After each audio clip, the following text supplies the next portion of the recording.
Hi guys, magandang araw po sa ating lahat and welcome again sa aming YouTube channel. Ngayon po, dito po tayo sa bayan po ng Malasiki, barangay po ng Lucab Este, kung saan mayroon pong nag-message po sa atin para po magpaturo ng mga dapat gawin sa pag-aalaga po ng hito. Yan. Ngayon po ipapakita ko po sa inyo yung update po ng kanilang concrete pan, dahil po wala pa po silang isda na na-order, wala pa po silang inaalagaan, kaya yung sa concrete pan muna yung ipapakita ko po.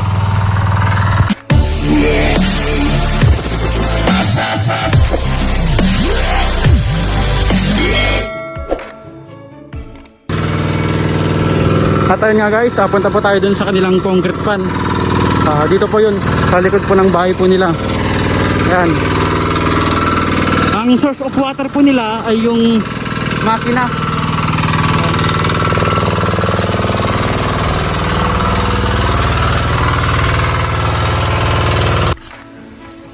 At ayun nga guys, yung kanilang concrete pan, ipapakita ko na po. Ayan. Yan po yung kanilang concrete pan, kung saan itong malaki ay sumusukat po ata ng 5 meters by 7. Tapos doon naman po sa kabila 4 by 4 po ata yung andon. Tapos kung napapansin nyo, ganito po yung ginawang concrete pan po dito. Yung kulay orange na yan, yan po yung source ng oxygen. Yan. Tapos yung kulay blue naman, yun naman yung filter. Yan yung filter na umiikot po sa loob ng concrete pan, pero yung filter po na ito ay nasa labas. Yan. Papakita ko po sa inyo yung ano nila.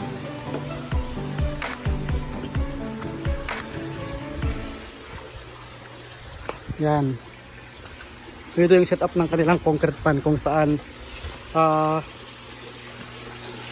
yung sa drain po nila ay nasa gitna, tapos isang part lang po yung wala silang 100%, wala silang 50%, kundi isa lang po 100% lang. Tapos ito na po yung i-adjust. Yan, kung gusto nyo pong i-level sa ganitong sukat, kunwari po yung tubig po andito, ito na po yung magle-level. Yan, taas baba lang po ito. Tapos yung filter po nila nandito rin po sa labas. Yan, papunta dito sa loob.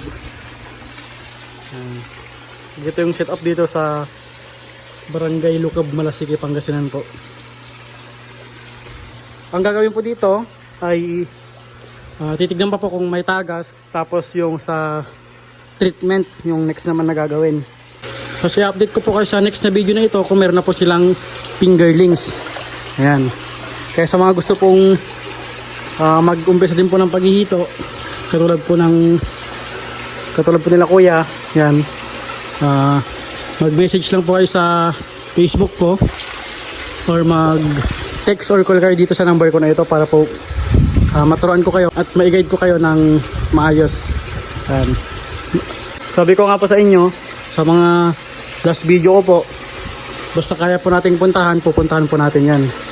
So ayun naman guys, maraming salamat po sa panonood. Kung bago ka pa lang sa aming channel, don't forget to click subscribe button and notification bell para lagi kang updated sa sunod pa namin videos. Salamat. At sa part 2 naman po nito, siyempre po yung sa treatment, tatapusin pa po namin yun bago po yung sa fingerlings. Pag meron na po yung fingerlings, upload ko po ulit kayo at i-update ko po kayo sa mga next pong gagawin.